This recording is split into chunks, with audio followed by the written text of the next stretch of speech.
নমস্কার বন্ধুরা, জানা কিচেনে স্বাগতম। আজকে একটা নতুন রেসিপি নিয়ে চলে এলাম, গাজরের হালুয়া।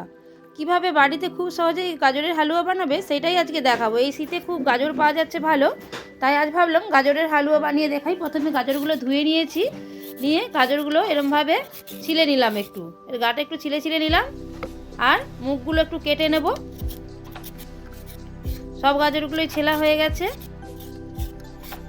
এবার একটা গ্রেটার নিয়ে নেব, গ্রেটারের সাহায্যে সব গাজরগুলো বেশ ভালো করে গ্রেট করে নেব।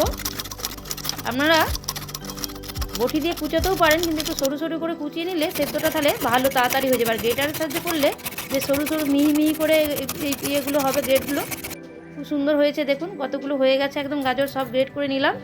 এবার একটা প্যান বসিয়ে দিলাম, প্যানের মধ্যে দিয়ে দিলাম ঘি। ঘিটা গরম হয়ে গেছে, সব গাজরগুলো দিয়ে দিলাম, দিয়ে সুন্দরভাবে নাড়াচাড়া করে একটু রসটা মেরে নিলাম, দিয়ে দিলাম দুধ। দুধ দিয়ে একটু সেদ্ধ করে নেবো ভালো করে। গাজরগুলো খুব সুন্দর সেদ্ধ হয়ে গেছে। এবার দিয়ে দিলাম খোয়া ক্ষীর, কাজু বাদাম, চিনি, যে যেরকম মিষ্টি পছন্দ করবেন সে সেরকম চিনিটা দেবেন। আর দিয়ে দিলাম গুঁড়ো দুধ। গুঁড়ো দুধ দিলে এর স্বাদটা আরও ভালো লাগে।